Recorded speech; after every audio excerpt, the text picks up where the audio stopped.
Você pode começar? Posso começar. Mas você vai começar já dando a notícia? Você quer que eu comece olhando para lá? Pode olhar, aquela segunda câmera ali. Fechou? Tá valendo aí, Ricardo? Nós estamos começando hoje mais um episódio do Connection Podcast. Eu sou o Elton Luna, aqui do meu lado. O Alan Lima, amigo do novo papai da história. É nóis. Ficando sabendo hoje que o Elton Luna vai ser pai de menina. Lia. Lia Borges de Luna. Lia, daqui a alguns anos você vai estar assistindo esse podcast. Seu pai falou hoje que ia ser seu pai. Pai de menina, pai da Lia. É isso aí, Alan. Agora conta pra gente o que é que a gente vai fazer hoje aqui. Com quem que a gente vai conversar? Hoje nós vamos fazer uma conexão com uma pessoa bem interessante. Vai ser um papo bem legal. A Cristiane Galvão. Olha ela aí. Quem é Cristiane Galvão? Oi, sou eu. Estamos aqui juntos, né?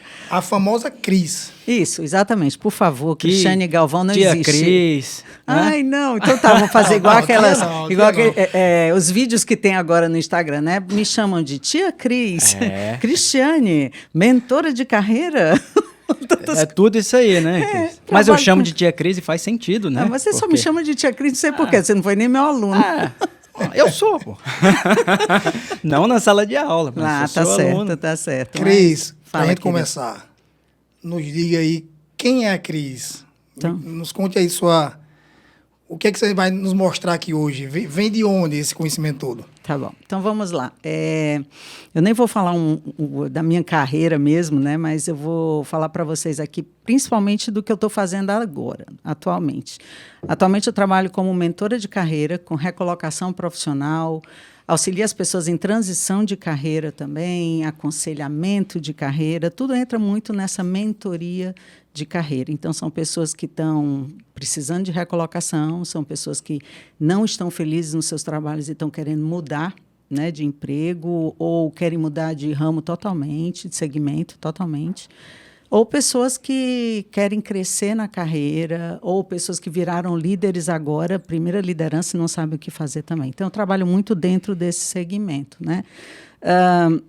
E eu vou até aproveitar e contar para vocês, eu vim da indústria farmacêutica. Na realidade, eu sou professora de formação, sou pedagoga. Conta da sua transição de carreira. Então, eu vou falar da minha transição. Eu fui professora durante 11 anos, aí eu fui desligada em pleno mês de maio. E quando eu fui desligada em pleno mês de maio, em colégio, como é que você vai procurar vaga para ser professora em pleno mês de maio? Não existe, né? Então, meio que meu mundo caiu e ruiu. E foi mais ou menos assim que aconteceu. Mas aí tudo bem, foram uns 15 dias até que alguém chegou para mim e disse assim, olha, tem uma vaga na indústria farmacêutica. Você quer ir para a indústria farmacêutica? Eu tinha alguns parentes que estavam, né, primos que trabalhavam lá e me chamaram para ir para a indústria. Eu disse, gente, eu não sei nem o que é que vocês fazem na indústria farmacêutica. Não, mas vai, tá tendo uma vaga agora, já está, inclusive, acho que está no final do processo, vai lá e participa. Disse, tá bom, participei, fui entrevistada, o gerente me deu uma peça, um visual aid, né, e disse, olha, você vem aqui de tarde falar para mim, falar desse visual aid para mim. Eu disse, olha, não sei nem o que é isso na minha vida, né. Primeiro traduza o que é visual aid, visual aid, né, é uma peça promocional que você chegava, levava para os médicos para apresentar. Hoje está linda, tudo é iPad, tudo é muito chique, né? Mas antes não, antes era assim, era no papel mesmo, ficha, você puxava. famosa Tanto que a minha ficha. primeira propaganda, a bicha quase caiu da minha mão, tanto que eu tremia. Um horror. Bom, aí o que eu fiz? Eu passei numa farmácia e eu disse, olha, me fala desse produto aqui, porque eu vou ter que apresentar para o gerente, eu não sei o que é. Aí ele me puxou um tal de um DEF. Eu fui ler o DEF sobre a descrição do produto, anotei as coisas principais. Quando cheguei lá, ele olhou para mim e disse, nossa, você se garantiu demais na sua propaganda. E consegui a vaga. Então, foi sensacional. Na época, eu tinha um Fusquinha, não era nada, não tinha carro da empresa, eu trabalhava com o meu Fusca. O meu Fusca, a bomba dele não funcionava direito, era álcool. Nossa. Mas era lindo, eu tinha as amostras, eu passei a ganhar uma fortuna comparado com ser professora. Como professora, eu trabalhava de manhã, de tarde, de noite, era muambeira também, vendia muamba para poder complementar a renda, porque não tinha como. E aí pronto, fui para a indústria farmacêutica. Na indústria farmacêutica do Baldassi, 4 meses, eu fui para a Pfizer, da Pfizer eu fui para a Lilly, na Lilly eu fiquei 23 anos. Na Lilly eu fui representante, fui de treinamento de vendas, fui para recrutamento e seleção também em RH, fui de treinamento e desenvolvimento em RH também. Trabalhei com fórum de liderança nessa época, e foi quando eu disse, não, me volta para vendas, porque eu gosto de vendas. Aí voltei para vendas. Comecei a trabalhar novamente em vendas, foi quando eu virei gestora e voltei para Fortaleza. Fui para São Paulo, vim para cá, tal. E como gestora, foram 7 anos como gestora, até um ponto que eu não aguentei mais. Eu disse, não, gente, está na hora de uma segunda transição, porque eu estou bem cansada. Eu passava 3 semanas viajando, hotel, você não tem travesseiro, o travesseiro não é o seu, a cama não é a sua, a refeição não é a sua, que você está acostumado, e chega uma hora que enche o saco. Disse, gente, vamos trabalhar com treinamento, que é o que eu curto fazer. Aí eu saí da indústria farmacêutica e fui trabalhar com treinamento. E aí, depois de um tempo, a LHH, que é uma empresa, Lee Hatch Harrison, uma empresa americana, me chamou para trabalhar com eles. Nessa época, eu já estava trabalhando com recolocação profissional, mas eles me chamaram para fazer treinamento. E logo depois veio também, eles me chamaram para trabalhar com CT, que eles chamam, né? Que é Career Transition. E aí foi quando eu comecei mesmo com transição de carreira com eles. E faço isso hoje, né? Mas eu já estou beirando uma outra transição de carreira também. Olha aí. Estou caminhando para o lançamento do meu infoproduto em primeira mão aqui para vocês. Olha só, sobre recolocação profissional também. Que bacana. Essa eu guardei, hein? Essa eu não tinha dito para ninguém Olha ainda. só. Hein? Connection. Exclusividade para vocês. A gente está falando de que ano isso? Quando você saiu da Lilly e começou essa trajetória mais... Vamos puxar um pouquinho antes. Qual foi o ano que saiu de professora para ir à indústria farmacêutica? Então, minha primeira transição de carreira foi em maio, junho, né, no caso de 92. Na época, representante não tinha, era um ambiente praticamente masculino. E quando eu entrei na indústria farmacêutica, eu era a 6ª mulher em Fortaleza trabalhando dentro da indústria farmacêutica. Desbravou. Desbravei. Tanto que a minha primeira viagem para o interior visitando o médico, teve médicos assim, não, eu não quero comprar livro, não. Eles achavam que eu era vendedora de livros, né? Eu disse, não. E aí foi muito engraçado, porque também era um ambiente essencialmente masculino, né? Então, você tem que desbravar, viajar pelo interior, se hospedar em hotéis jamais vistos na vida, mas tudo foi muito bom, foi muito aprendizado. A indústria farmacêutica você aprende muito, né? Muito mesmo. É tanto que o que eu hoje, eu devo à indústria farmacêutica todo o aprendizado que eu tenho de recolocação profissional. Bacana. A gente fez duas ampliações na época que eu era de recrutamento e seleção da força de venda, deixa eu ver, Diabetes, exatamente. Foram 60 pessoas que a gente acabou entrevistando para uma linha nessa ampliação, na primeira ampliação e na segunda ampliação, 40 pessoas. E aí, dá-lhe recrutamento. Tinha dia que eu saía 3 horas da manhã da Lilly, da área lá, para poder pegar um avião às 5 horas em Congonhas, para poder estar em Belo Horizonte entrevistando gente também. Passava o dia entrevistando, voltava para casa para no outro dia já estar lá de novo nessa era Expansão loucura. Brasil, né? Era Expansão Brasil da linha diabetes. E ainda tem gente que diz que é show de bola, facinho, né? Só facinho, né? Ainda tem gente que acha que é fácil. A indústria farmacêutica é uma escola, é uma grande escola, mas não é tão fácil. Demanda muita coisa, demanda muito esforço, eu diria, e muita dedicação para quem quer aprender mesmo. E no seu caso, que fazia um setor de viagem 3 semanas fora. Então, como gerente, uma grande responsabilidade também de gerir pessoas, famílias, né? Exatamente. E deixa eu te perguntar, Cris, hoje, você ajuda pessoas a se recolocarem, como você falou, Sim. A transição de carreira e se recolocar. Hoje, o que é que você percebe que a pessoa ela tem que ter uma base, primeiro ponto, para procurar um emprego? A gente vê hoje que as mídias sociais elas são fundamental. Uhum. Não é só mais o currículo impresso, você tem que ter outras formas, né, de se mostrar. O que é que hoje é a tua primeira orientação para algum mentorando que te procura? Então, quando a gente trabalha com recolocação profissional, a primeira coisa que eu costumo fazer com eles é a organização de currículo e o LinkedIn, que queira ou não queira, é a mídia social que mais é usada profissionalmente mesmo, né? E a organização do currículo, às vezes as pessoas dizem assim, mas currículo não dá tanto valor, né? Porque currículo é qualquer coisa, e não é bem assim.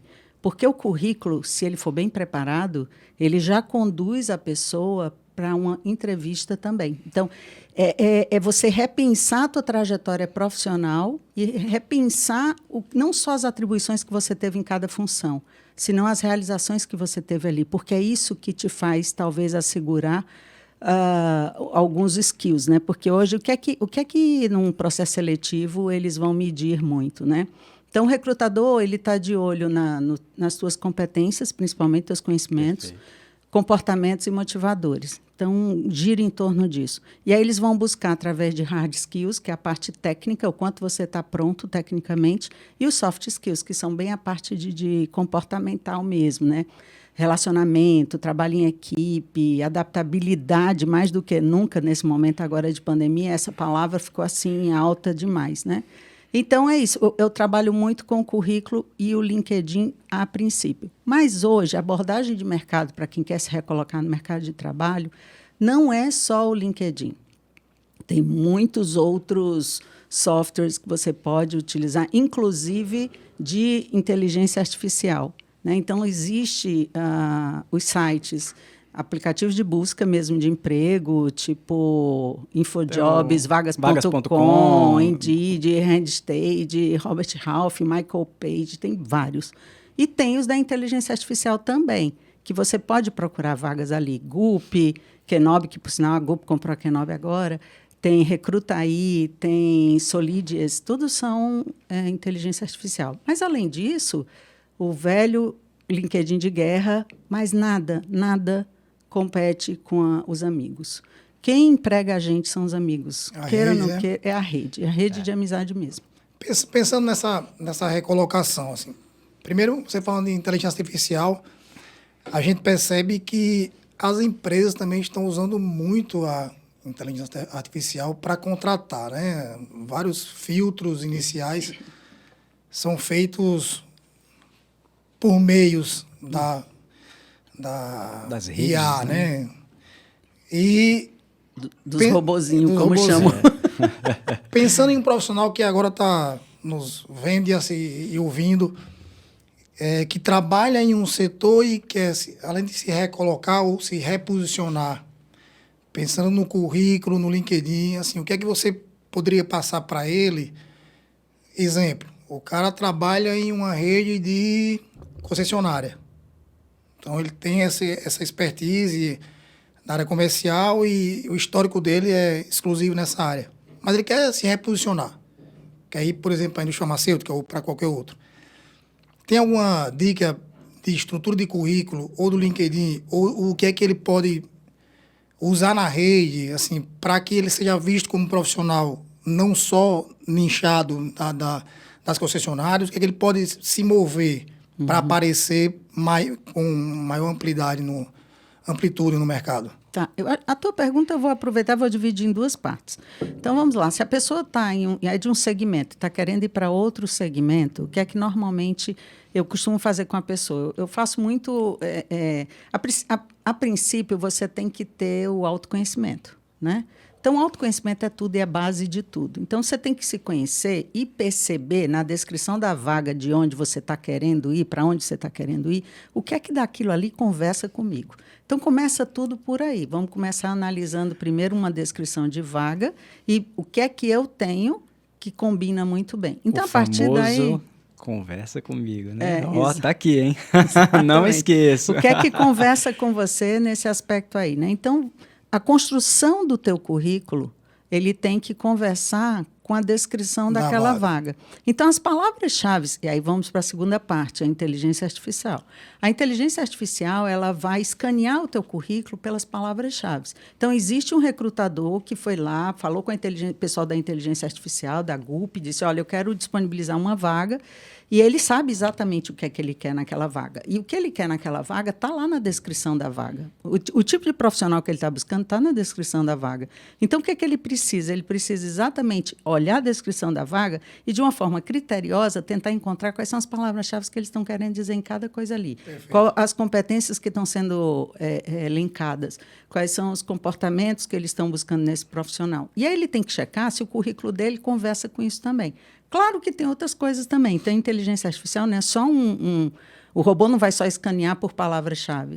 O robô ele vai também olhar, ele vai também ver algumas coisinhas que acabam pegando. O pessoal, mas tem currículos lindos e o currículo a pessoa não vai para frente. Mas a pessoa não vai para frente porque o currículo é lindo, é belíssimo, tirou lá do Google, tirou do Pinterest, tirou sei lá de onde. Vou dizer o nome, não ia dizer o palavrão, agora vai ficar quieta. Mas aí ele vai e tira de qualquer um desses lugares, só que a inteligência artificial não gosta de foto, inteligência artificial não gosta de itálico, não gosta de sublinhado, não gosta de nada dessas coisas, só aceita bullet point e negrito, só. E aí você vai e faz um monte de enfeitado no teu currículo, que está lindo, maravilhoso. Perfeito, não joga fora não rasga o teu currículo e entrega em mãos. Lindo que você fala, não é lindo... Não, o designer, o dele tá, um design bonito. Não é lindo de várias informações, não, é lindo é do design. Bonito, desenho bonito. Isso, né? Exatamente. Aí ele tem esse desenho bonito, um design, uma foto, uma bola, feito, tal. Feito no PowerPoint. Tudo lindo, maravilhoso. Canvas, tem uns que fazem agora em Canvas que é uma página só. Até uma pergunta, quantas páginas deve ter o currículo? Gente, pelo amor de Deus, 2 no máximo, não precisa mais do que isso, eu vou dizer por quê já já. Mas então, respondendo a tua pergunta, o cara trabalhou na área comercial de venda de automóveis, né? Concessionárias, pelo que eu entendi. Então, ele tem que fazer, ele tem como valorizar o currículo dele, se ele está querendo mudar o segmento. Certamente, ele vai para uma área comercial também, mas é dentro de outro segmento. Ele só tem que valorizar esses pontos, é assim. E a mesma coisa no LinkedIn. O LinkedIn tem que ficar de olho no título e no sobre. Os algoritmos de busca do LinkedIn é exatamente nesses 2 pontos. É interessante você falou do LinkedIn agora. Olhando alguns, o título, você falou da busca, tem gente que pode dar no título frases, ou até estou procurando recolocação. Uhum. Explique mais sobre isso, de palavras-chave no título. Por que o título não é algo... Tem um porquê sempre, né? Assim, eu vejo o título, tipo assim, eu sou líder, assim, isso influencia... O que seria um título bom para um LinkedIn? Então, aproveitar a tua concessionária aí, gerente comercial da empresa tal, né? Tem muita gente que faz isso. E é tudo que não pode, gente, porque na realidade é assim. O título, os algoritmos, como eu estava falando, os algoritmos do LinkedIn, eles estão no título, que é abaixo do seu nome, e no sobre. O título é como eu quero ser encontrado. Então, se eu botar ali, procurando oportunidade, ninguém vai fazer. E aonde é que vem a pesquisa no LinkedIn para me acharem? Lá na pesquisa mesmo, naquele quadrinho de pesquisa que tem a lupa, a pessoa vai digitar ali. Eles estão buscando, por exemplo, um gerente comercial. E aí ele coloca gerente. Ou, só que em vez de botar ou, ele vai colocar em inglês or, comercial, or, vendas, or, concessionária, or, né? Então, ele vai botando palavras e essas palavras vão buscar vários profissionais que estão dentro desse segmento. Funciona assim. Então, normalmente, você coloca primeiro a função, a hierarquia, né? É gerente, é representante de vendas, é um diretor, que você coloca ali primeiro. Depois você coloca a área. E depois você pode colocar outras palavras-chave, mas o fundamental é ter só isso, separado por barra em pé. O OR é a barrinha em pé. Barra em pé. Olha a dica aí, ó. Barra em pé. E tem que ter um espaço, porque se você bota a barra colada no final do nome, você não dá o espaço do ou, né? Gerente. Que é o que a inteligência artificial vai procurar. Exatamente. Agora, Cris, assim, além do LinkedIn, vamos voltar um pouquinho para o currículo. Você falou, no máximo 2 páginas. Show de bola. Mas às vezes tem uma página só, mas o cara não estuda o currículo dele. Uhum. É como você disse, faz lá bonito, lindo, maravilhoso, fez isso, aquilo, outro, um layout e tal. Ele passa da primeira fase do currículo, chega de frente para o gestor da vaga ou o RH e ele não sabe explicar determinadas coisas que tem ali no currículo. Uhum. Isso é muito frequente? Olha, mais frequente do que você não saber explicar o seu currículo é você não saber se explicar. Você não se conhecer. O pior é isso. Por isso que, às vezes, as pessoas não entendem e acham que fazer o currículo é uma coisa tão simples. É simples mesmo. Se você faz um currículo de qualquer jeito, é fácil demais. Mas se você faz um currículo pensando num processo seletivo e o quanto aquilo vai te dar conhecimento na entrevista, né, no processo em si, e na construção do o que é que eu tenho de melhor e que conversa com essa vaga, então essa análise precisa ser feita. Então, o que eu percebo muito nas pessoas que eu faço acompanhamento é que as pessoas têm muita dificuldade. É mais ou menos assim, um profissional termina a metade do ano, ou chega no final do ano, ele vai ter que fazer uma reunião com o chefe dele e ele vai ter que dizer o que é que ele fez legal esse ano. Aí ele vai no cúmulo da humildade e diz assim, putz, eu não sei o que foi que eu fiz. A maioria das pessoas, elas não sabem o que é que elas fazem de melhor, o que é que elas fizeram de bem feito. Muito raro eu me deparar com profissionais que conseguem colocar o que é que elas fizeram de diferente no currículo. A grande maioria só coloca as atribuições. E acho que está correto, é uma das partes só.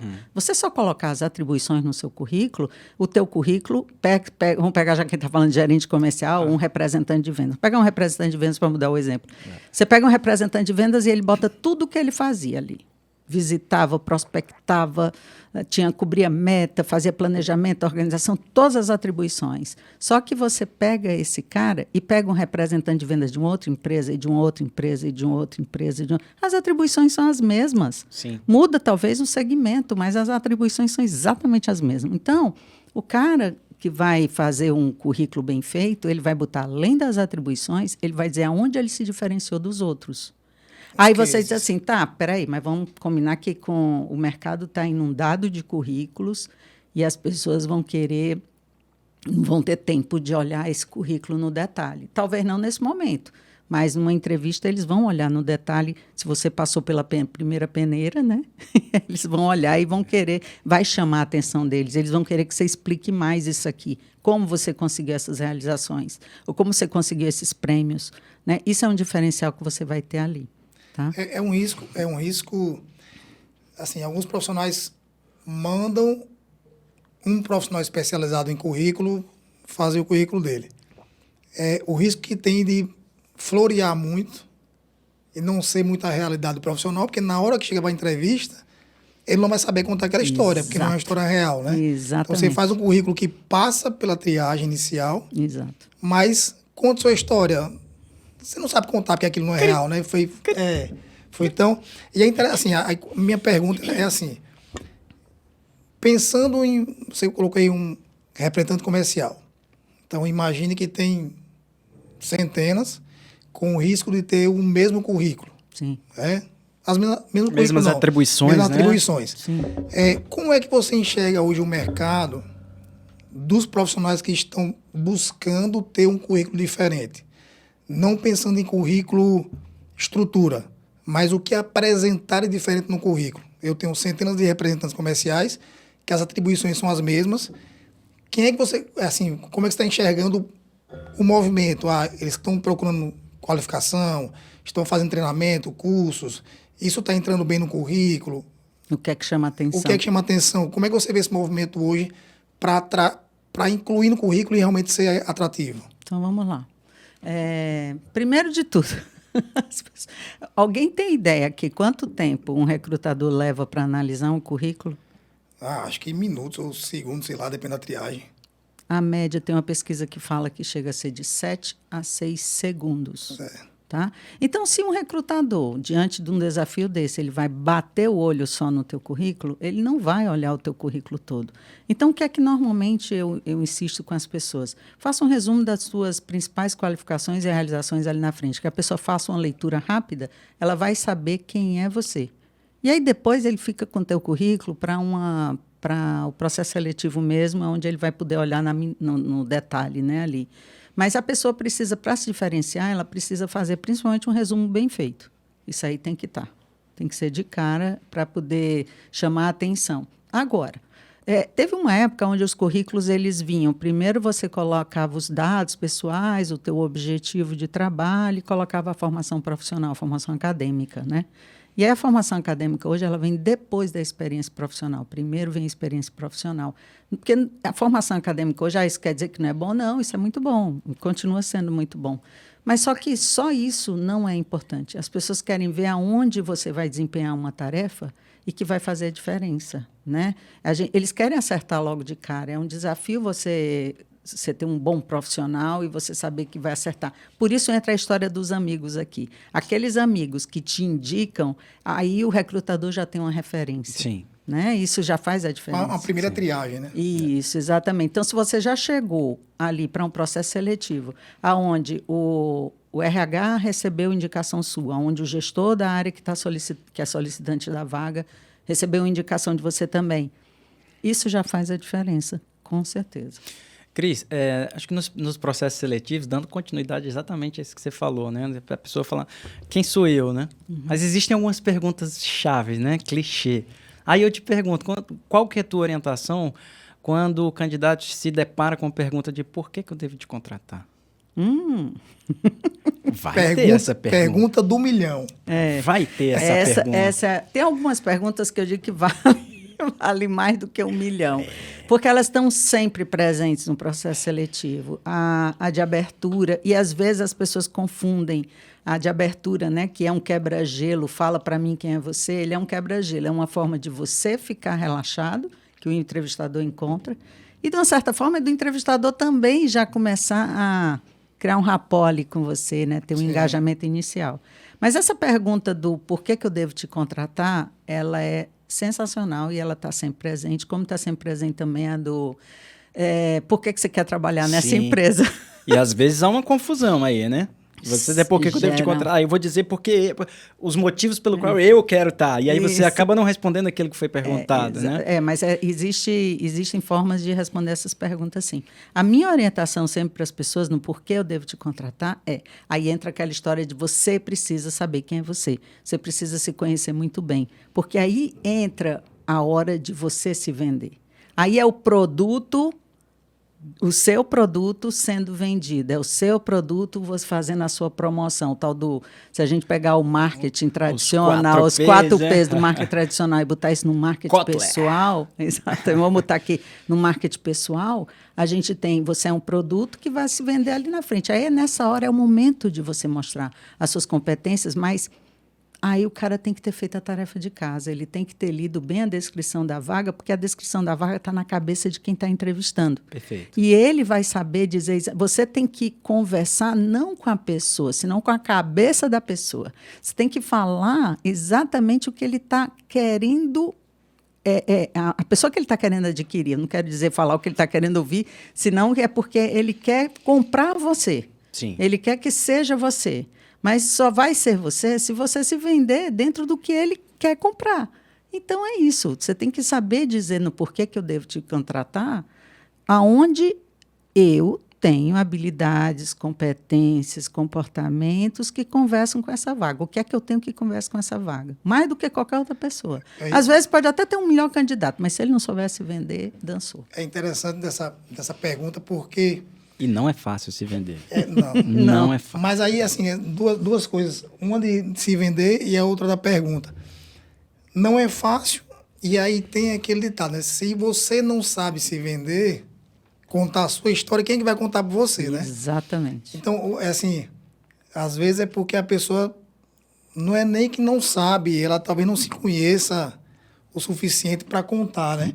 E aí, às vezes, assim, Alan, as informações elas estão soltas e aí a tua proposta onde entra o papel da organizar aquilo. A mentoria entra muito nisso, assim, me conta sua história. Exatamente. Tá? Então, o mentorando vai contar uma história solta.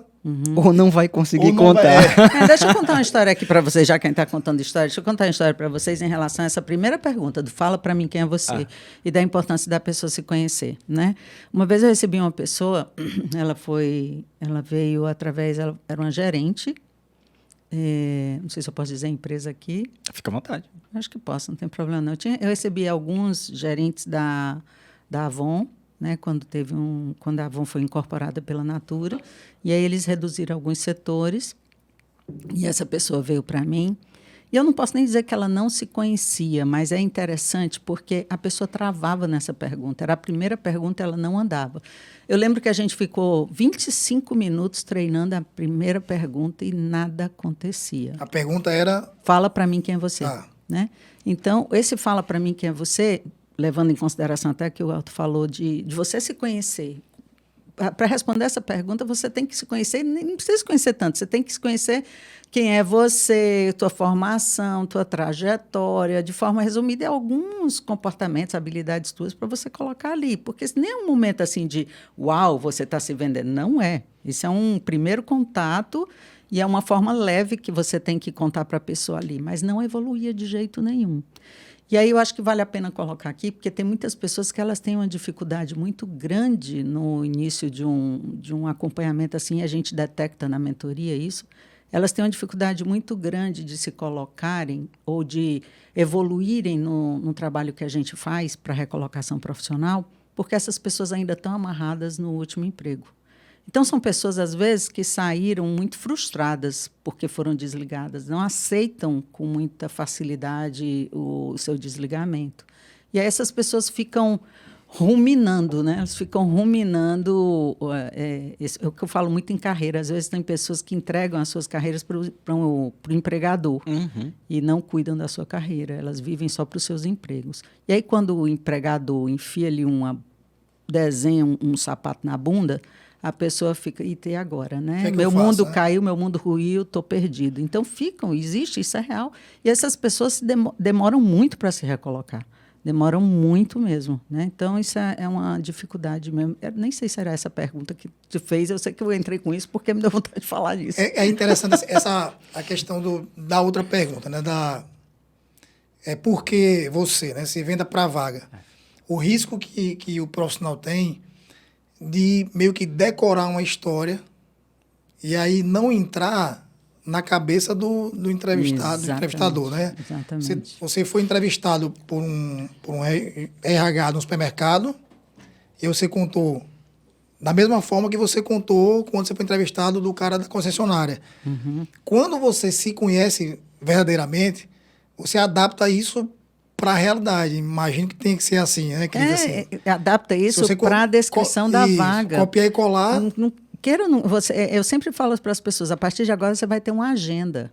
Porque cada vaga que você se candidatar, você vai ter que anotar qual foi a vaga, foi para que função, quando foi, que já participou de algum processo. Cadê a descrição da vaga? Dá uma colada ali na descrição da vaga também.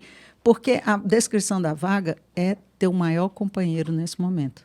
Porque está tudo ali. Tudo que está na cabeça de quem vai fazer o processo seletivo está ali. Bacana. Eu imagino, não sei porque eu nunca fiz, mas imagino essa mentoria com alguns, deve ser um pouco complicado quando o problema é nível da pessoa não estar solta o suficiente, até por questão de oratória mesmo, assim. Eu tenho uma ideia, que lógico não é minha, assim, acompanho alguns pensadores nesse nível, que dentro das escolas a gente precisa ter algumas formações básicas, tipo finanças, oratória, algumas coisas que a gente não tem nessas disciplinas fixas que a gente tem hoje, tradicionais, né? E aí você vai para o mercado e, longe de ser uma pessoa que sabe falar bem, não vai nem dar aula em público não, mas desenrolar. E eu imagino um mentorando seu que não é nem que ele não saiba, não tenha conhecimento, ele não consegue ficar à vontade para fazer isso. O que é que você sugere no caso desse, assim? Você recebeu um mentorando que você nota que o problema dele é que ele não consegue ter desenvoltura mesmo. Você trabalha isso, indica cursos para ele, já pegou algum caso desse? Já. A gente pega sempre... É muito engraçado você estar falando isso, porque eu estou lembrando aqui das pessoas, né? Tem pessoas que você começa a falar e aí você faz uma pergunta. Vamos lá, fala para mim, por que você deve ser contratado, né? Por que eu devo te contratar? Aí a pessoa começa a falar, diz, não, vamos por essa linha, tenta fazer assim. Aí a pessoa vai anotando tudo que eu falo. E na hora que eu pergunto novamente, ela quer ler o que está escrito ali. Eu disse, olha, não lê. Porque na hora você não vai ter como ficar lendo. Ah, não, esse negócio de entrevista agora online é maravilhoso, porque eu prego nas paredes as respostas e eu vou lendo a resposta, mas não é bem assim, não sai natural. Uma hora isso acaba. Exatamente. Uma hora você vai fazer presencial. A coisa tem que ser natural, tem que sair natural, tem que ser espontâneo. Você tem que colocar com as suas palavras, não é com a minha, porque a pessoa diz assim, tu falou muito bonito, ó Cris, tu devia ir para a entrevista no meu lugar. Não posso. É você que tem que ir, né? Mas é interessante a tua colocação com relação de estar na grade curricular, né, das escolas, alguma coisa no desenvolvimento das pessoas, de falar em público e se expressar melhor, né? Mas, normalmente, as pessoas que apresentam esse tipo de dificuldade são pessoas são tímidas, né? E é engraçado, são tímidas, mas são da área de vendas. Essas pessoas têm uma certa timidez por uma coisa, mas em outra não. Desenrola. Né? Desenrola muito bem. Eu lembro que uma vez eu fui dar um treinamento de falar em público e uma das meninas, que era líder de vendas no Rio de Janeiro, essa menina entrou em pânico na hora que ela teve que fazer uma apresentação dentro do treinamento. A gente tinha alguns momentos que a pessoa tinha que fazer a apresentação. Ela surtou. Não teve como ela fazer essa apresentação. Caramba. Então, tem pessoas que ficam assim mesmo, na hora... na minha percepção, são pessoas que são extremamente exigentes. Elas se exigem muito, se cobram muito. E elas têm medo do ridículo, medo de falhar, medo de não saber responder o que está sendo perguntado ali. E aí, por conta disso, elas se cobram tanto que elas meio que se paralisam na hora, né? Entra isso. Mas com relação à minha sugestão, eu dou até uma sugestão sempre para as pessoas que eu faço um acompanhamento, né? A minha linha, eu sou Master Practitioner em Programação Neurolinguística. E eu trabalho muito, e sou especialista em microexpressão facial. Exatamente. E dentro da Isso aí é aquele que você está mentindo porque olhou para o lado de tal. Então, detecção de mentiras também. Tem as duas coisas. A microexpressão facial, é engraçado que ontem uma pessoa veio falar comigo, eu entro já na sugestão, tá? A gente acaba uma coisa, vai puxando a outra, vai abrindo as gavetas essa é a ideia, aqui. A gente tem umas 5, 6 horas aqui para conversar.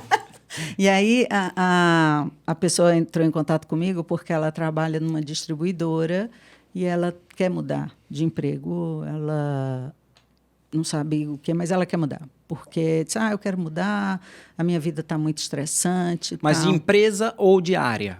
Não, ela quer mudar de empresa. Certo. E, de preferência, ela não quer ficar mais em distribuidora. Entendi. Né? Porque ela está muito estressada. Na hora que ela falou, minha vida está muito estressante, a expressão dela caiu. Assim, eu disse, ela vai desabar agora, vai começar a chorar já.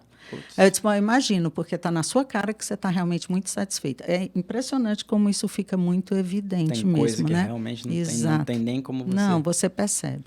Então, e aí, quando a pessoa vai para um processo seletivo, que ela vai passar por entrevista, tem pessoas que ficam muito tensas. Tem gente que leva na boa, né? Tira nas costas, isso não tem problema nenhum. Então, o que é que eu sempre sugiro para as pessoas? E aí entra a programação neurolinguística. Na programação neurolinguística, ela diz que nós temos todos os recursos que a gente precisa para fazer qualquer coisa. A gente só não acessa esses recursos, né? Então, quando a pessoa vai fazer a entrevista, eu sempre peço, olha, para 5 minutos antes da entrevista. Respira. Primeiro você respira até você acalmar bem o seu organismo e você se sentir melhor. Enquanto você vai respirando, começa a se conectar com você e começa a lembrar de algum momento onde você falou muito bem em público, ou você saiu muito bem em uma reunião, ou você se expressou muito bem, e tanto que você olhava no olhar das pessoas, as pessoas faziam, nossa, puxa, que legal, como ela fala bem. E depois, o que foi que você ouviu dessas pessoas no final da tua apresentação, ou no final, sei lá, o que é que elas te diziam, qual foi o sentimento que você teve nisso. Então, você se carrega com pensamentos, sentimentos, né? Vi, ouvi, senti, tudo isso. E aí, a partir daí, o que acontece? Como nós somos energia, pura energia, e isso tem explicação até na física quântica mesmo, quando você entra para uma reunião que você está carregado dessa energia boa, a tua energia cria ondas. E essas ondas chegam até a outra pessoa, né? Até o entrevistador. Isso não é meu, eu ouvi numa explicação de uma pessoa e eu utilizo e funciona muito bem. E aí é impressionante, parece que você contagia o outro com as ondas positivas que você tem.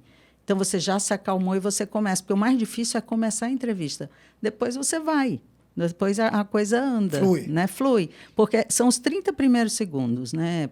Os 30 primeiros segundos do fala para mim quem é você é fundamental para você relaxar, para o outro relaxar e para você engajar a pessoa. Qualquer coisa. Os 30 primeiros segundos em palestra, numa conversa, numa reunião, são fundamentais para você fazer com que o outro se mantenha prestando atenção a você.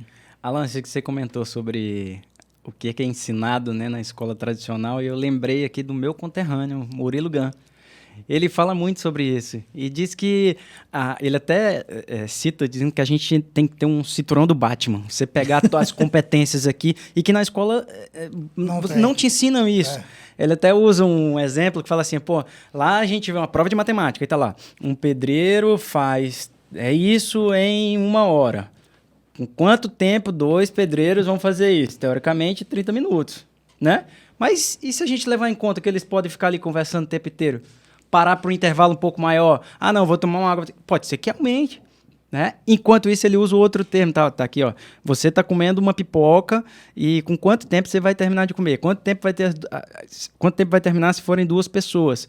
Só que na realidade você pode colocar que é uma concorrência. Então eu vou querer pegar mais rápido, eu vou querer comer mais rápido. Ele nem entrou na questão aí que às vezes não é só 1 ou 2 pessoas trabalhando, são 5 e 1 só comandando, só um trabalha e os outros olham o celular, geralmente. Ainda tem o WhatsApp na história aí. Ainda tem o WhatsApp, exatamente.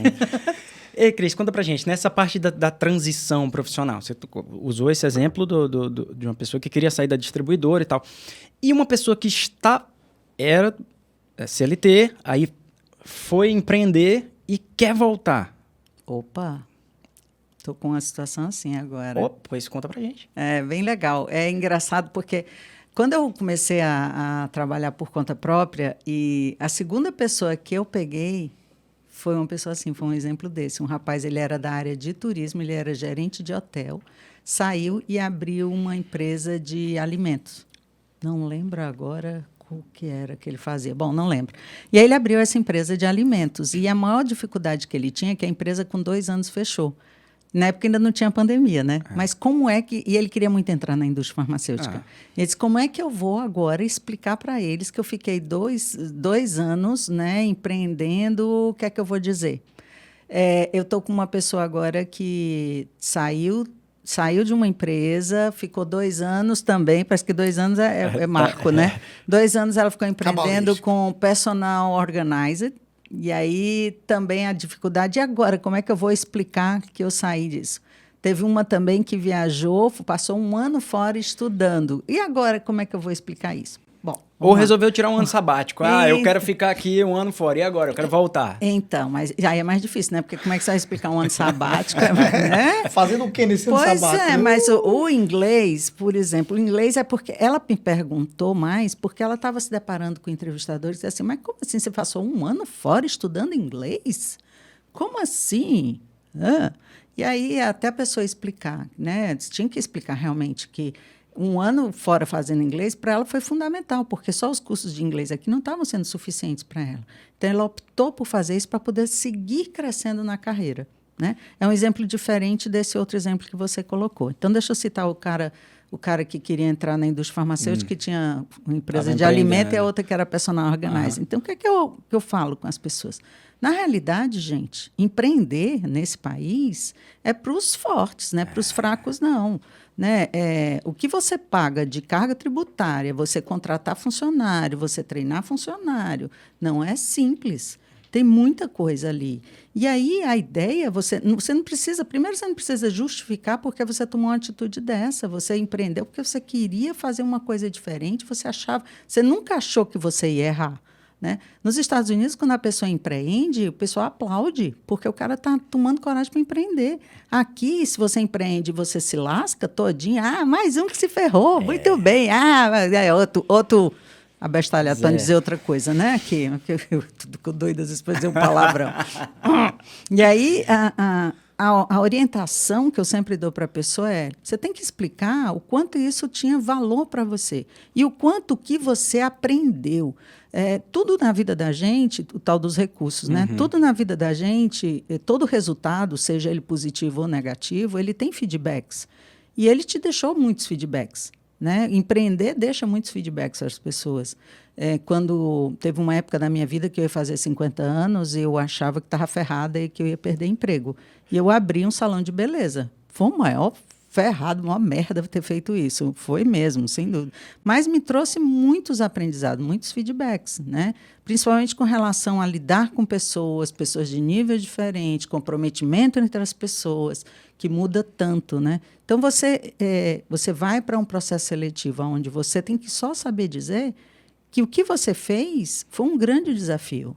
E foi um desafio onde você apostou que ia dar certo, não deu certo, mas que você tem aprendizados bons. É igual você explicar por que você saiu de uma empresa, né?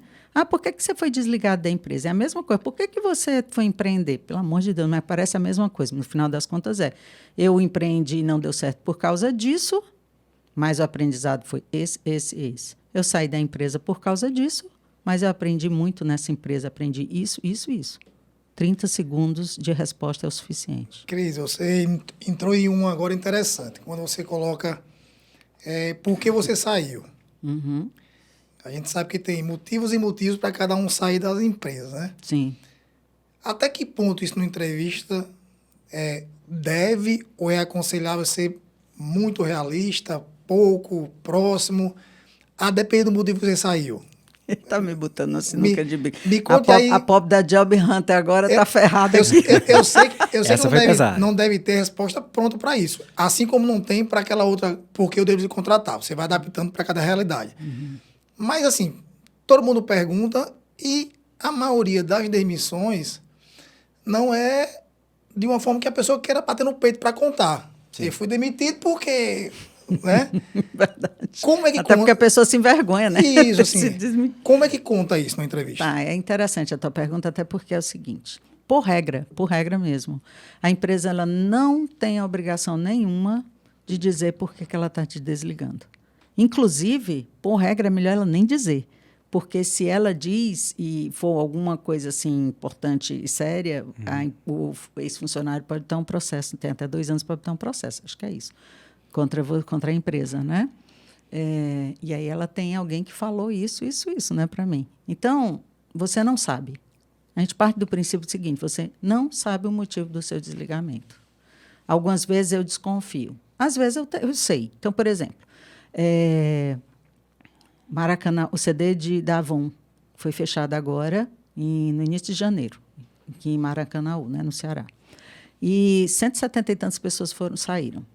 Foi uma decisão da empresa fechar o CD e eles vão abrir um novo CD em Alagoas. Então, a pessoa, por que você saiu? Eu saí porque a empresa fechou. O CD fechou. Fechou, tal. Então, existe uma resposta. Mas, quando é uma resposta que me prejudica, como é que eu vou dizer isso na entrevista? Isso. A primeira coisa que eu parto do princípio, todo mundo é que eu falo, pelo amor de Deus, você não tem que gerar prova contra você. Sim. Você não tem que dar tiro no seu pé. Jamais, de forma alguma. Você não pode se prejudicar, você não precisa se prejudicar. Mas, às vezes, a pessoa diz assim, agora, por conta de pandemia, teve muita reestruturação. Então, teve muita gente que saiu por reestruturações. Sim. E as pessoas, por que saiu? Por causa de uma reestruturação. Sim. Tá, mas você sabe por que você saiu? Foi por causa da reestruturação mesmo? Não, foi por causa da reestruturação. Tem gente, entrevistador dentro de RH, que eles querem que você diga por que você saiu efetivamente. Mas é porque fica na tua cara alguma coisa. Gente, a tal Que tem algo mais, a tal né? da leitura da microexpressão facial, você está escondendo alguma coisa. Às vezes é uma dor que aparece, que você foi desligado e a pessoa vê aquilo ali e tem algo mais. E aí você vai explicar. Então, a melhor coisa é, se você puder dizer alguma coisa, diga até onde você não vai ser prejudicado. Sim. Se você achar que aquilo vai te prejudicar, não diga. Porque você não precisa dizer efetivamente, porque a empresa também não precisa explicar por que você está sendo desligado.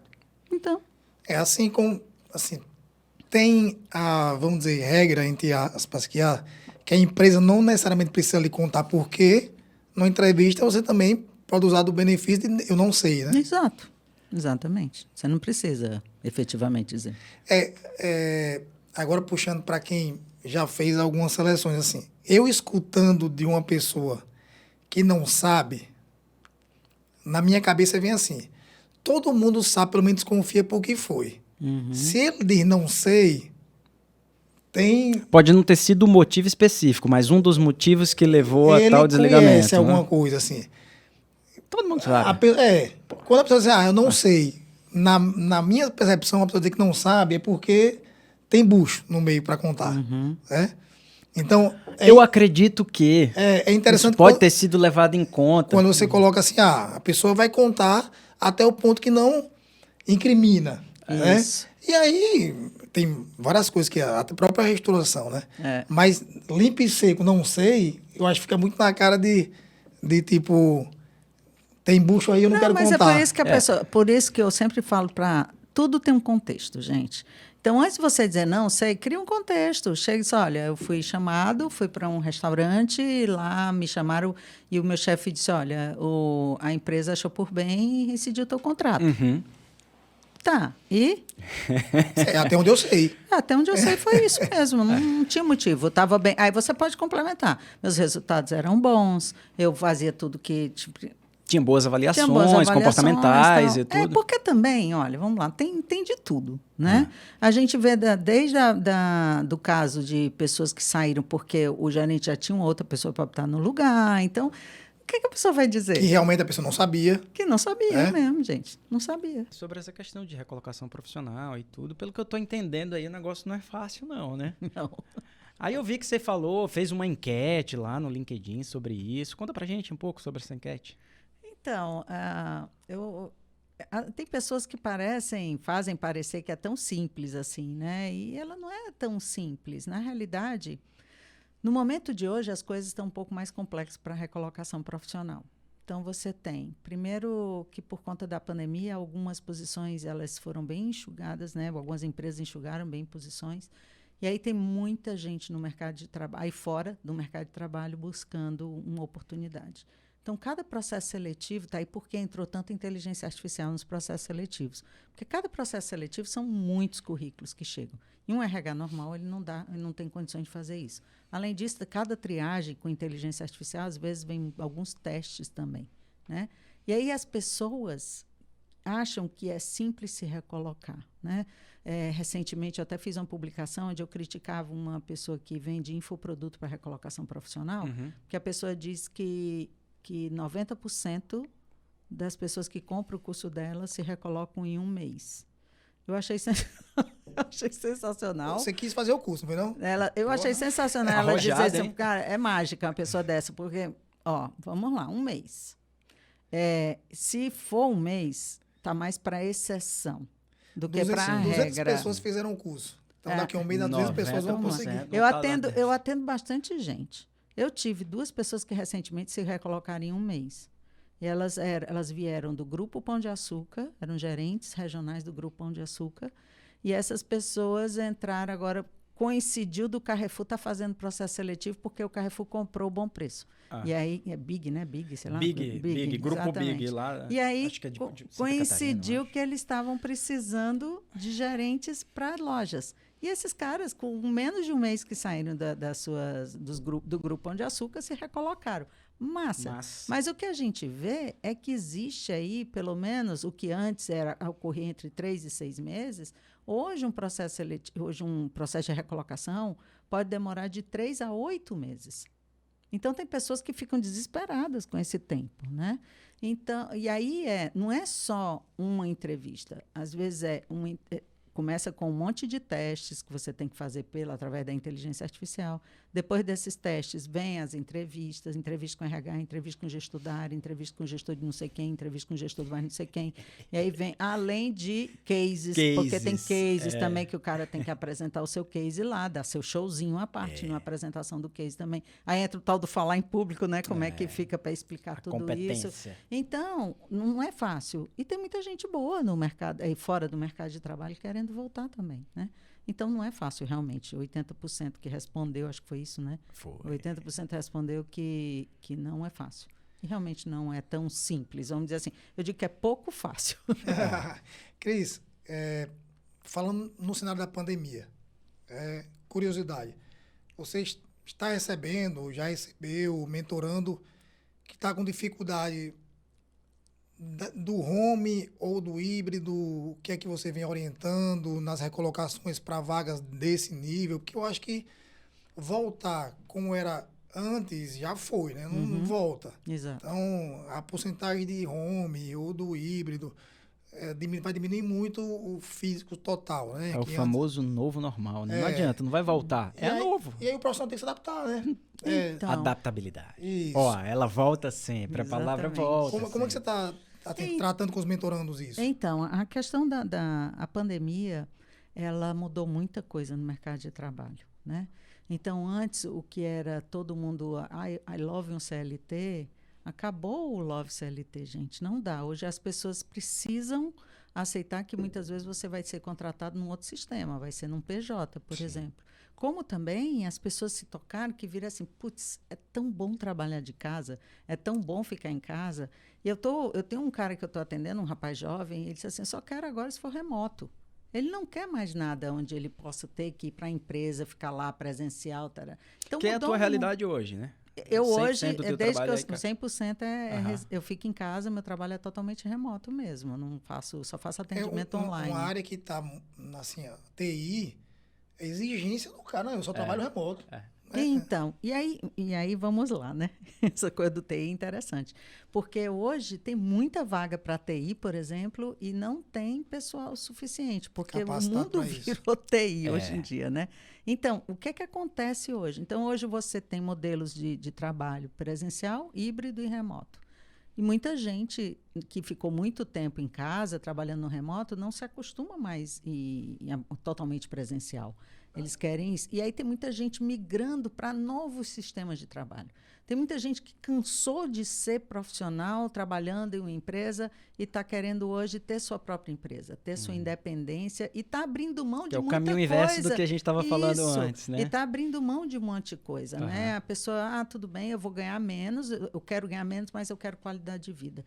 Eu topo ganhar menos, mas eu quero estar na minha casa. Eu topo ganhar menos, eu não quero mais o aborrecimento do mundo corporativo. Eu topo ganhar menos. Tem muita gente que está abrindo mão e indo ganhar menos, né? Está fazendo muito isso mesmo. Então, a questão, como você falou, da questão da adaptabilidade. Hoje em dia, mais do que nunca, a palavra adaptabilidade, e que ela se encaixou, ela surgiu muito com esse novo modelo de trabalho, né? Hoje ela está presente na tua empregabilidade. Porque se você não tiver preocupação com a sua, com o seu futuro, do que é que eu quero, eu tenho clareza efetivamente do que é que eu quero, e além da adaptabilidade entra também a questão do controle. Eu tenho controle sobre a minha carreira, eu estou entregando a minha carreira nas mãos da empresa, né?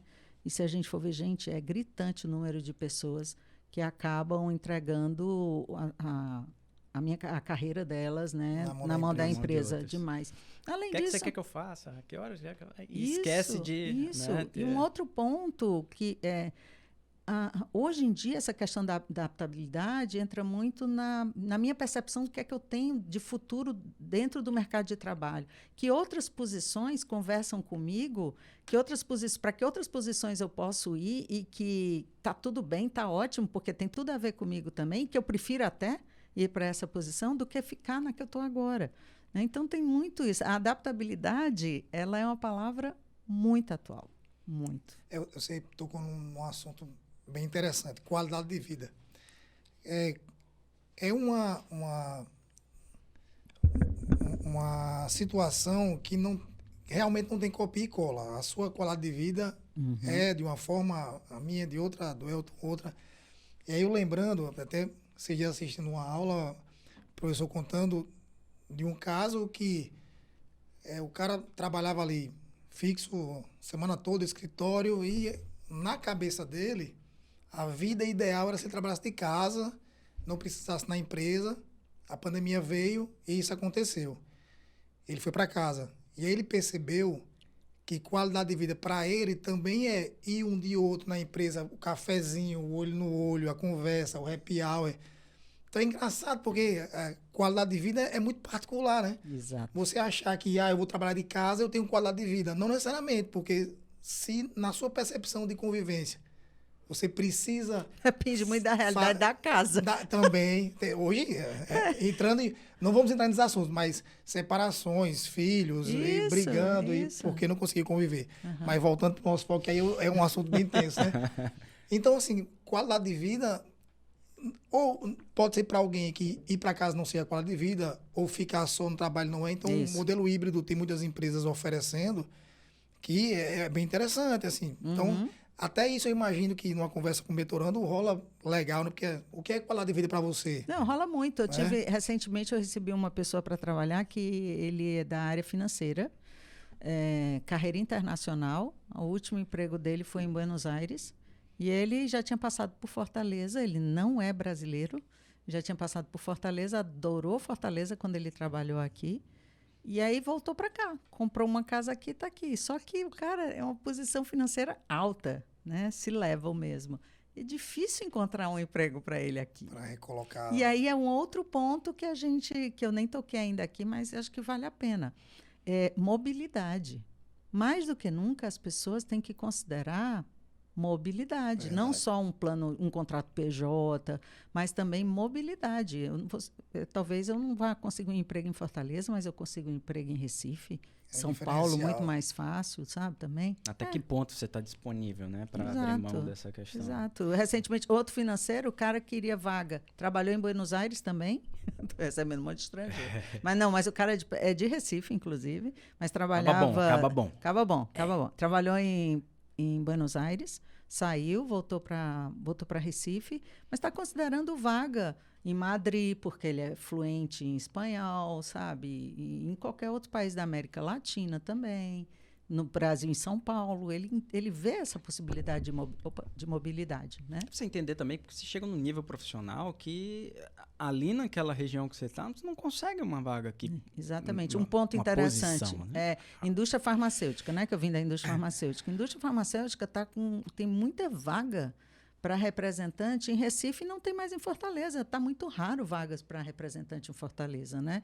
E aí, por que isso? Vai entender. É a distribuição do gerente lá, dos BRICS, o que é que eles fazem de distribuição de peso, né? De valores que acaba tirando uma pessoa daqui. Deslocamento mesmo Pelos também, deslocamentos também, exato. Recife, talvez a malha aérea seja um pouco mais... Ou porque o cara vai de carro mesmo para Natal, para João Pessoa, Alago, Maceió. Se a gente for olhar o mapa do Nordeste, realmente Fortaleza é uma capital que está bem mais distante. Você tem que fazer deslocamento de avião. E até custos. Faz sentido. Os gestores, né, pensando na indústria farmacêutica, são poucas as casas que os gestores são bem locais. Fica só no Ceará, ou fica sempre... Tem casas que o cara pega o Norte, pega o Nordeste. Então, a disponibilidade para viajar, às vezes o cara não consegue nem contratar para a vaga, porque o currículo é bom, mas vai ficar onde? Fortaleza? Você vai viajar para Manaus e voltar. Deixa eu até aproveitar para tocar num ponto aqui que você falou, porque recentemente eu terminei um mestrado. E a minha dissertação de mestrado, ela era sobre liderança. Falava sobre liderança. E como eu venho da indústria farmacêutica, eu acabei entrevistando representantes e entrevistei também gerentes, né? E é incrível. E aí eu vou citar o meu caso. Eu fui gerente... Primeiro eu era do Ceará até o Oiapoque, até lá a tribo Yanomami, visitava todo esse setor. Depois me deram oncologia. Na oncologia eu faz um corte no Rio de Janeiro e sobe, é tudo meu, com exceção de São Paulo e o sul do Brasil. Então viajava também, mais do que notícia ruim. Você ter ideia, eu encontrava o meu sobrinho, que era comissário de bordo, eu encontrava ele nos voos. Caramba! Reunião de família. Reunião de família, porque eu viajava tanto quanto ele, né? Meu marido quer dizer, tu vai ser comissário de bordo qualquer dia desse, quando você sair da indústria farmacêutica, porque eu viajava demais. E aí, o que é que está acontecendo hoje, né? Ou pelo menos minha percepção do final do ano passado para cá, nas entrevistas que eu fiz com as pessoas. As mulheres que são representantes, elas não querem cargos de liderança. Pelo menos dentro da indústria farmacêutica. Porque elas estão vendo que elas não vão ter vida. Elas estão vendo que elas têm... Quem quiser ter filhos ou quem tem filho pequeno, fica muito mais complicado. Por conta disso, essa necessidade de ter que viajar o tempo todo, muita coisa, muita viagem, né? Então, a pessoa acaba... E outra, além das viagens, você tem que gerenciar grupos de pessoas são diferentes. Aí você acaba... demanda muita coisa. Demanda muito tempo e muita paciência também, né, para fazer isso. E elas não querem. Elas estão abrindo mão de crescimento na carreira porque elas preferem a qualidade de vida delas. Aí é onde a gente entra naquilo que você falou. O que é qualidade de vida para você? Né? Talvez, não é ganhar mais. Talvez dentro desse nicho, né? Dentro dessa profissão, esteja acontecendo isso com maior frequência. Exatamente. A gente estava falando aí de profissionais nível internacional, aí a gente vem agora dentro da indústria farmacêutica, mobilidade, sai daqui, vai para lá, tá lá. Esses profissionais, eles têm um nível salarial, né? Dentro daquela faixa... Né, de suas competências. Daquela faixa que a gente nem imagina. Aí, falando dessa parte de salário, Cris, você chega numa entrevista, como que você orienta o profissional negociar? mesmo com o RH? Até que ponto esse assunto é muito sensível? Porque você vai receber essa pergunta, né? Qual que é a tua pretensão salarial? Mas vamos lá, uma coisa que eu sempre oriento as pessoas com relação à pretensão salarial, que sempre surge essa pergunta também, né? Quando a pessoa não já tem que colocar no site, na hora que está lá se cadastrando, preenchendo, né, a pretensão salarial. Mas os RHs, na realidade, quando toda função, ela tem uma faixa salarial, né? Então, você tem uma faixa salarial de júnior, de pleno, de sênior, por exemplo. E aí, o RH das empresas, eles não pensam na pessoa como um salário. Elas pensam a pessoa dentro de uma faixa salarial, né? Então, hoje em dia, o que é que eu oriento? Dá uma olhada no Glassdoor, no Robert Half, e ver ali qual é a faixa salarial daquela posição. Né? Isso, dessa posição que você está procurando. E aí, quando você for falar, você tem que falar em faixa salarial. Porque o RH da empresa não entende em pretensão salarial. Ela pergunta pretensão salarial, mas você tem que responder por faixa salarial. Exatamente. Então, eu pretendo ganhar de tanto a tanto. Só que tem que considerar uma coisa nesse ponto aí. As pessoas que vêm e trabalham muitos anos, imagina que você trabalhou 10, 15 anos numa empresa. Você veio a cada ano tendo algum, ou vai subindo o teu salário por mérito, promoções, o que seja, o teu salário vai crescendo ali. Então, o teu salário foi construído durante os anos. Não foi acabou ficando fora da faixa. Que ficou mais além da faixa, vamos dizer assim, né?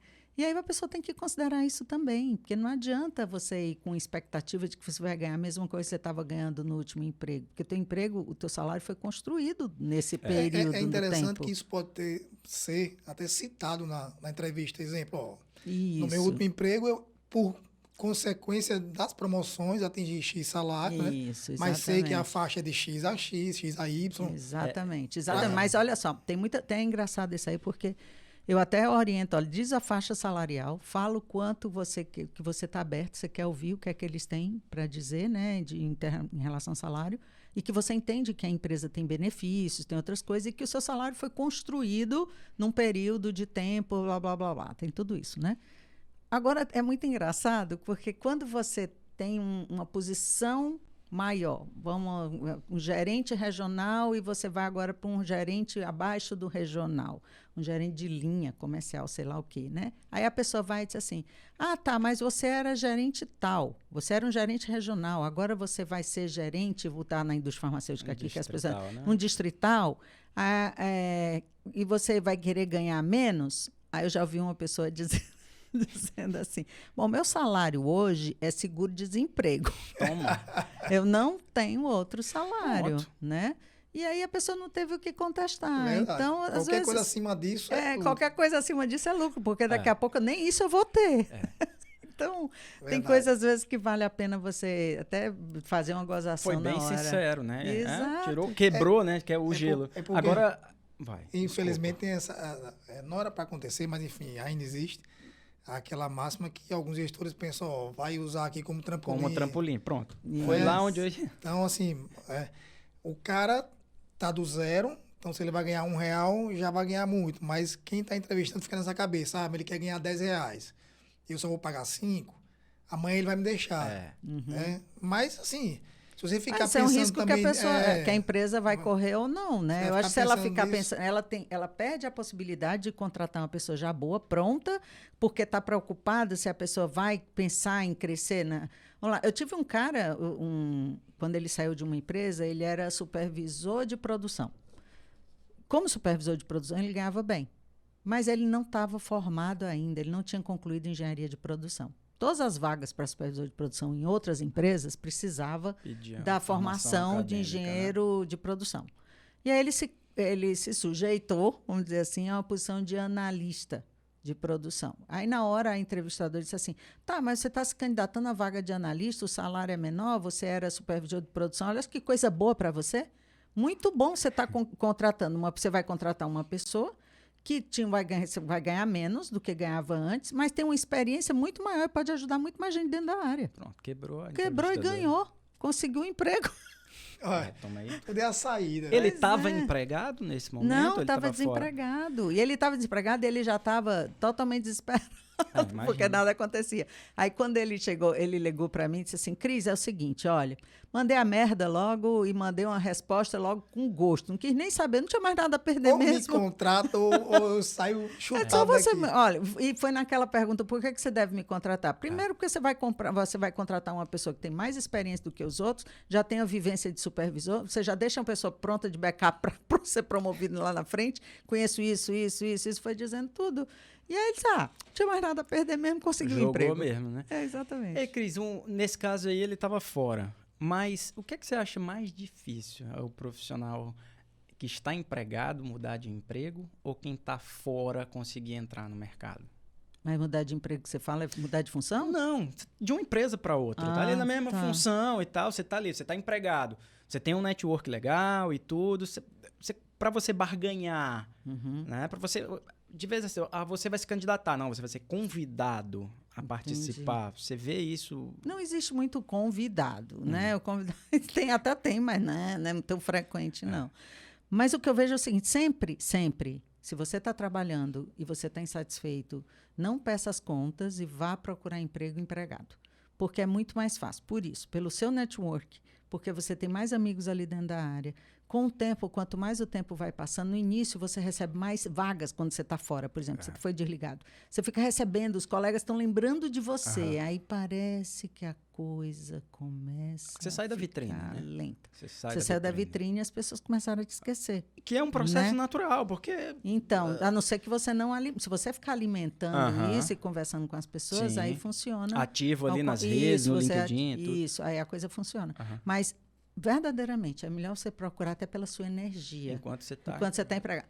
E aí entra a questão da energia novamente. Se você estiver muito infeliz no trabalho, você vai procurar emprego muito infeliz também, você vai passar isso na cara. Fica na cara a tua expressão. E ninguém vai querer contratar um cara que está triste. Né? Meu ambiente é tão legal. Cara todo fodido. Não, vai não. Cris, um perfil não, enfim, pensando no geral do que você vem recebendo dos mentorandos, pensando em o que é que você recebe sobre feedback de treinamentos da empresa, assim, o que eu quero dizer com isso. Essa semana eu escutei uma frase que o cara disse assim, chegou dois gestores conversando e um disse, eu estou treinando muito minhas equipes e eles estão saindo. Eu treino e eles saem. Aí o outro respondeu, experimente não treinar e eles ficarem. Porque você vai ficar com pessoas despreparadas. Total. Como é que você está recebendo isso? Ou como é que você enxerga o mercado, diante do que você vem recebendo de mentorandos? O pessoal está chegando falando que das empresas em geral, que vem recebendo treinamento, ou que estão soltando eles para a função e se vire. Como é que você enxerga isso no mercado hoje? Há empresas treinando funcionários.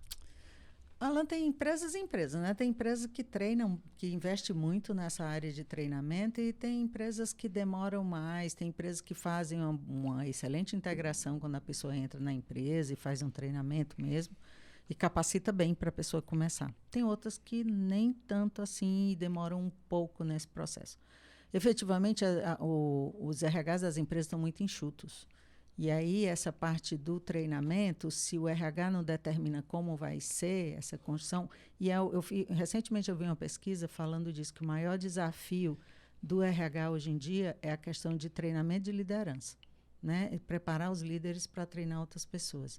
Por isso que algumas empresas elas estão trabalhando muito com mentores internos.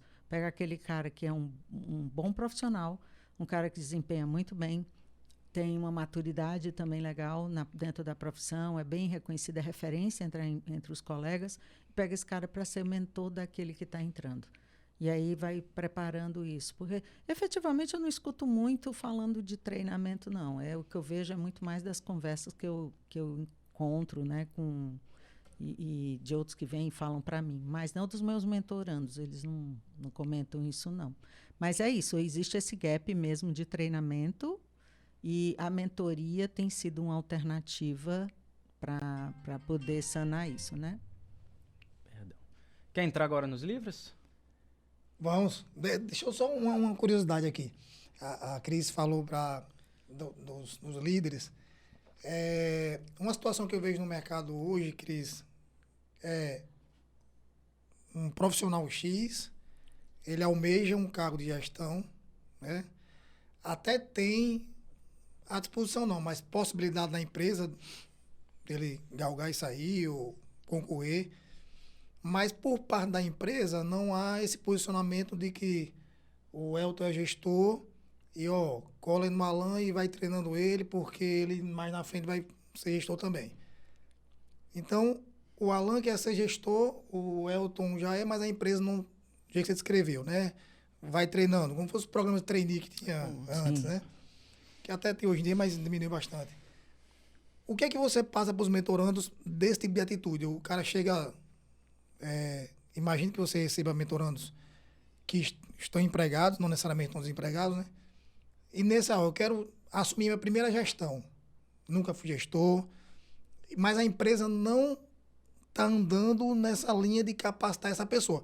Por muitas vezes que até não enxerga nele uma possibilidade de virar gestor. Sim. O que é que esse profissional precisa fazer? Diante da empresa ou fora da empresa? Para se mostrar... Essa tua pergunta é muito legal. Porque... Não, ela é uma... A resposta ela é mais abrangente, eu diria. Porque ela não é só eu quero ser o gestor. Senão eu quero crescer. Às vezes tem pessoas que chegam para mim, e aí são mais as pessoas de mentoria de carreira mesmo, né? Não de recolocação, mas para mentoria de carreira, que tem pessoas que chegam para mim e a primeira coisa que ela diz assim, olha, eu estou aqui para conversar com você porque eu não sei o que eu quero fazer. Oi? Como assim, né? Então, estão de saco cheio na posição que estão há muito tempo naquela posição, mas não sabem para onde elas querem ir. Então, tem esse ponto. Tem aqueles que sabem para onde querem ir e eles querem crescer, mas não sabem o que fazer também. Então, se assemelha mais dentro do que você está colocando aí. E aí a gente volta para aquele papo que a gente estava conversando logo numa pergunta que você fez aí que a gente falou do marketing, né? O maior problema é o marketing de alta visibilidade dessas pessoas. A pessoa ela quer crescer, mas só quem sabe do quanto ela é boa é o chefe dela. E o chefe dela, muitas vezes, não está nem aí para falar para o chefe dele que a pessoa tal é boa pra caralho. E aí segura e não fala. E aí vai ficando ali. Aquela pessoa, às vezes, ela é até uma referência na equipe. Ou às vezes ela nem sabe que seria legal ela ser referência em alguma coisa dentro da equipe. Então, eu tento ver com a pessoa o que é que ela tem de melhor e que ela pode ser uma referência. E quem é que precisaria saber que ela é tão boa assim? Aí entra a história dos P's. E aí vamos lá na promoção e a praça, né? O que é que eu tenho de melhor? O que é que eu faço muito bem para eu promover aqui? E quem seria dentro dessa minha praça aqui? Quem são as pessoas que são relevantes e que podem alavancar minha carreira e que podem ver isso, né? Que eu estou pronta para uma posição assim. E aí você tem que sair mapeando as pessoas. E você tem que tentar conversar com essas pessoas sim, e mostrar, e encontrar uma forma de fazer com que elas percebam o quanto você é boa. Não tente achar que o teu chefe vai te vender por aí. Ele não vai. Não vai. Muito raro ter um chefe. O chefe que quer crescer, ele encontra em você uma pessoa para ficar no lugar dele, aí ele sabe que ele precisa desenvolver alguém para ele poder dar um próximo passo. Sim. Se ele não desenvolve essa pessoa, ele não vai. Tem aqueles chefes que desenvolvem, massa. Tem aqueles que te usam só para fazer a parte administrativa que ele não está afim de fazer também. Né? Então, existe de tudo. Tá? Recentemente eu estava conversando com uma pessoa, ele disse assim, puta, mas o cara me prometeu que eu ia ser promovido esse ano, que eu ia ser gestor e tal, mas ele já me disse que eu não vou ser mais. Mas eu sou excelente para resolver todos os problemas dele. Para resolver as tarefas dele, para ele poder ficar livre para fazer. Para ele poder fazer outras coisas, tudo bem. Né? Meu marido até disse assim: ele bota o pezinho na cabeça da criatura e diz assim: volta pro buraco, meu filho. Você está pensando o quê? Né? Mas normalmente é isso. O cara, ele quer crescer, não sabe como ele vai crescer e ele precisa mapear as pessoas que podem influenciar de forma positiva na carreira dele. E aí ele vai sendo visto. É o tal do quem é visto é lembrado, gente. E eu não gosto nem de dizer quem não é visto, é o contrário. Eu gosto de dizer quem é visto é lembrado. Pensamento positivo. Né? A frase já começa desde o início assim, eu não falo... Negócio de negatividade. Não, perfeito. De forma alguma. E é interessante quando você colocou, por muitas vezes o chefe reconhece nessa pessoa um talento. Isso. Mas não necessariamente no dia a dia ele está preocupado em vender essa pessoa como boa. Não tá. Ele reconhece que Exatamente. Mas assim, não vai contar o chefe do chefe, Uhum. que o Elton é Não, e excelente. muitas vezes Às ele vezes está até com preocupado. medo mesmo, né? E às vezes ele está preocupado em perder. se vender. Ele quer Isso. vender só ele. É. E o cara é ótimo, me ajuda a fazer com que eu apareça É. cada vez mais. Mas eu não quero saber divulgar ninguém, né? O que seria muito bom, porque mostrando que ele está fazendo um trabalho para desenvolver o seu subordinado, e ele quer ser promovido, ele já vai estar mostrando para o superior dele que pô, ele tem essa capacidade de desenvolver outras pessoas. Então, Aí é um verdadeiro líder. Eu tenho uma Esse é um líder. Não é aquele que está pensando só na promoção dele, senão quanto eu posso desenvolver cada vez mais os meus funcionários. Esse é o líder. Eu tenho a maior aversão, assim, a gestores que é o famoso medo da sombra. Né? Porque o que acontece? Você acaba não capacitando verdadeiramente sua equipe. Então, você poderia dar melhores resultados, porque você não capacita. E vive com medo de perder o seu lugar. E é interessante, assim, eu, por exemplo, quando olho por onde eu já passei e vejo que lá ainda está a pessoa que eu deixei naquele lugar como gestor, ou essa pessoa já saiu e tem um lugar maior, isso é mesmo com a vitória, eu comemorando o que eu fiz, não é nem da outra pessoa, assim. É o orgulho de ver alguém que você capacitou tá saindo bem. Eu não sei como é que a pessoa não consegue ter esse tipo de sensação, porque é bom isso aí. E é muito véio. engraçado que você, quando você falou de treinamento, os treinamentos para liderança, uma das primeiras perguntas que eles fazem é, quem é um líder que foi referência para você? Geralmente o líder que é referência para você é aquele que te desenvolveu, é aquele que te impulsionou, é aquele que tentou te ajudar, aquele que era parceiro, que estava do teu lado, né? Aquele que dava feedbacks construtivos, aquele que dava feedback também reconhecendo que você estava muito bem, obrigado, né? Então, esse você lembra. O outro, o FDP, você só lembra porque era um FDP. Só isso. Agora, Cris, por exemplo, a gente estava falando desse profissional que é referência na equipe e que o gestor ele delega muitas coisas e tal. E esse cara ele quer ser gestor, mas aí vai lá, a empresa promove, ele é gestor, ele era um excelente vendedor, vamos colocar assim, e quando ele chega na função de gestor, o cara... E aí? Buga. É o velho dormir o vendedor, amanhecer o gerente. Trocou o boné. E não sabe o que fazer. Mas existia muito, mas eu acho que ainda existe essa coisa dessa promoção pelo lado técnico do cara. O cara é muito técnico. Ainda bem que hoje se fala muito em hard e soft skill, né? Porque, queira ou não queira, a empresa que promove uma pessoa só porque ela desempenha muito bem a função, ela está errada. O cara tem que ser... Ou porque tem muito tempo de empresa também. Tem muito tempo de empresa, não, tu tem 10 anos, o outro tem 5, não, mas... Não rola. Ou promover que tem 10. O cara tem que ser muito bom profissionalmente, exatamente, tecnicamente, ele tem que ser muito bom. Mas ele tem que ser um cara que tem comportamentos também, cara, que se destacam, né? Aquele cara que está pronto para ouvir, né? Que quer te ouvir, o cara que sabe fazer perguntas também, é um papel de liderança, mas você tem que saber fazer perguntas, você tem que ter uma capacidade analítica muito boa também, mas sobretudo ouvir o outro, porque se o cara vem e só fala, ferrou tudo, não rola. É aquela história, né? A empresa perde um excelente vendedor e ganha um péssimo gestor. Cris, que papo legal, ainda dá para ficar aqui até... amanhã, né? A gente tem uma prática pensando nas conexões, conectar pessoas e assuntos, enfim, de conversar um pouco sobre o que é que você vem lendo, qual é o seu último livro. Qual livro mais te marcou? O que marcou, né? Uma coisa assim. Se você for escolher um ou atual, o que você já, enfim, o recente, de falar aí para os nossos ouvintes. Tá, eu não vou falar para vocês um livro atual, porque efetivamente tem um que marca a minha vida. Esse é um livro fininho, é isso que a gente baratinho. Quer saber. Exatamente esse. E eu amo esse livro, eu li esse livro acho que 3 ou 4 vezes já, adoro esse livro. Chama-se O Segredo da Mente Milionária.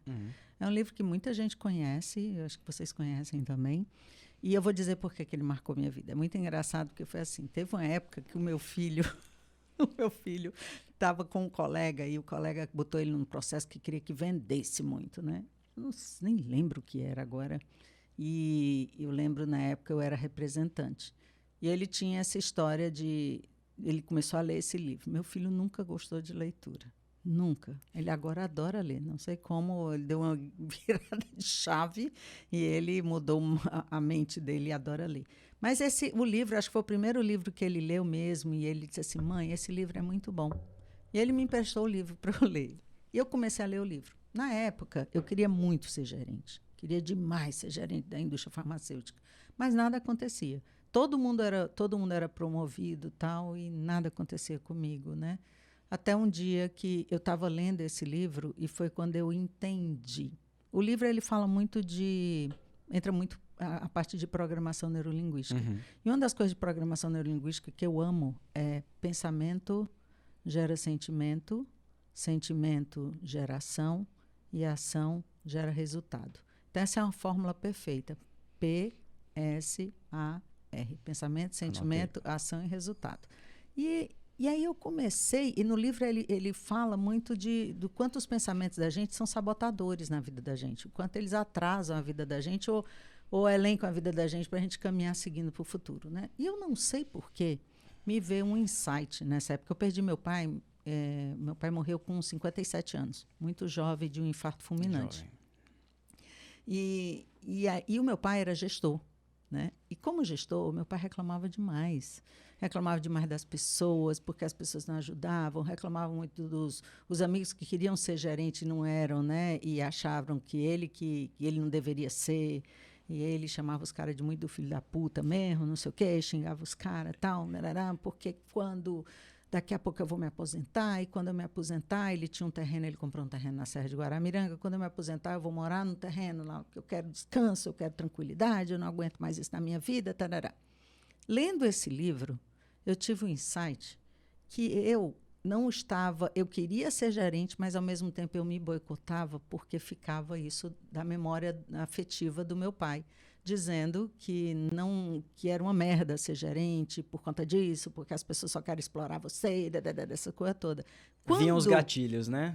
Quando caiu essa ficha, é impressionante, parece que mudou tudo, mudou na minha forma de me perceber o que era que eu estava fazendo para ser gerente. Então, a partir daí, a coisa mudou. O meu comportamento mudou, as minhas atitudes mudaram, eu comecei a agir de forma diferente. Até um ponto, quando a coisa não aconteceu, eu cheguei no meu gerente e disse assim, é o seguinte, quanto tempo ainda você acha que eu vou levar para ser gerente? Porque se não for, pode desistir, porque eu nem quero mais. Vou ser representante mesmo e acabou, porque eu não quero mais essa enrolação de dizendo que eu vou ser. Isso foi no final do ano, acho que outubro, no outro ano eu virei gerente. Então, o segredo da mente milionária. É verdade. É um livrinho antigo, maravilhoso. Vale a pena. E você, Elton, o que é que anda lendo? Rapaz, esses livros aí, ó. Quer dizer, não, tem uns teus aí, né? Mas eu acho que desses livros, o que mais me marcou, talvez tenha sido O Sonho Grande, né? Da Cristiane Corrêa, que fala um pouco sobre a história desse trio aí, né? Deixa aí. Jorge Paulo Lemann, mostra aí pra turma. Marcel Telles e Beto Sicupira. Aí, olha. Esse livro aqui, cara, marcou também. Foi indicação de um gestor que eu tenho, como a gente estava conversando, né? Aquele líder que te orientou, aquele líder que te direcionou.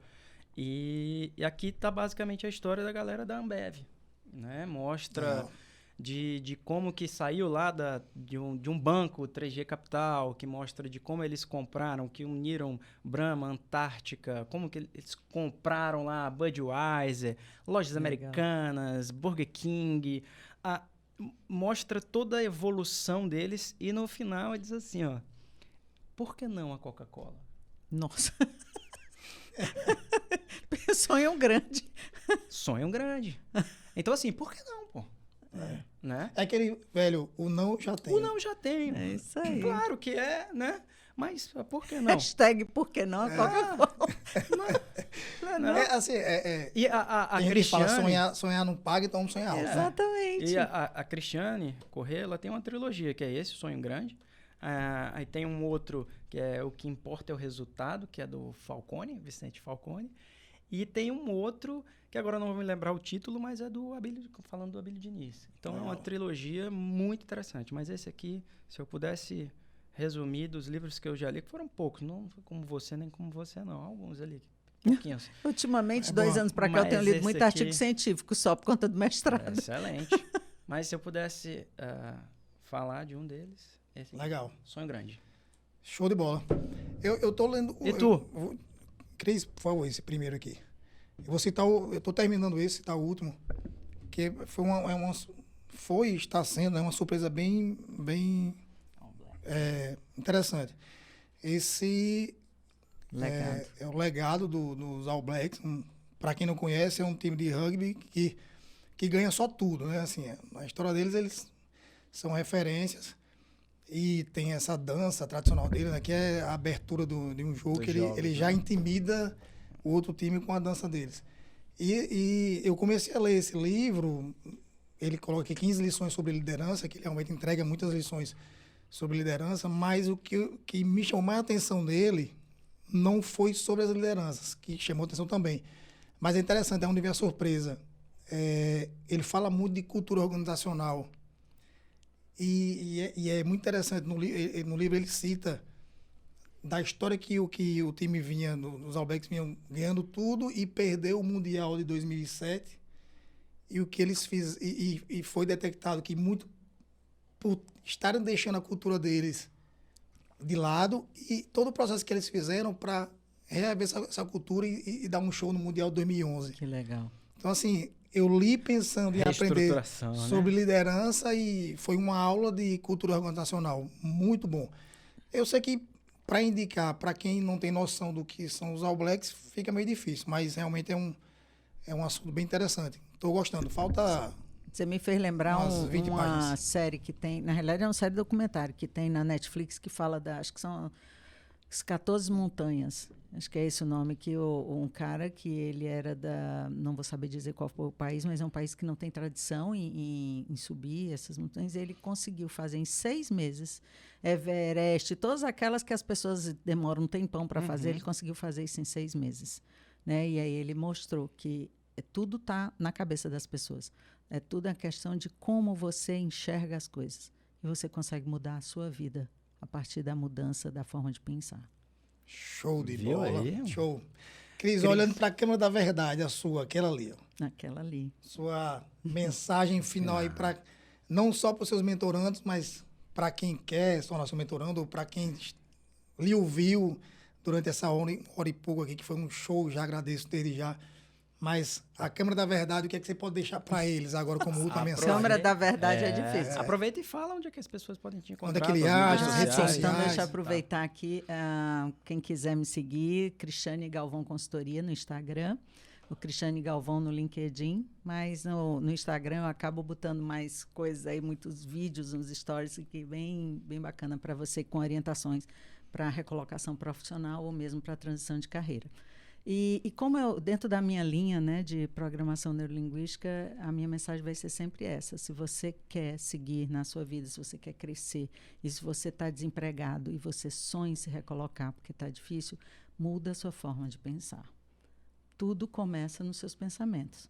Então, mude a forma de pensar que você vai conseguir, com certeza, chegar lá.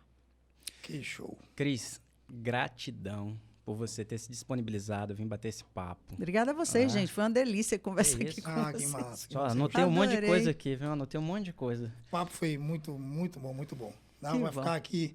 Se o Ricardo não tivesse já expulsando a gente do estúdio aqui, dava pra ficar aqui durante algumas horas. Tem tempo ainda, né? Tem tempo, bastante tempo. Tem, a gente vai conversar mais, né? Vou cair dura de fome.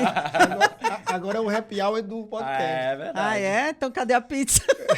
Se não chegou, vamos cobrar. Vamos cobrar. É isso aí. E já aproveitando, turma, deixa o like, seguir o podcast nas redes sociais, no Instagram, Connection Podcast. Na bio tem o link para o canal do YouTube, mas pesquisa pelo mesmo nome.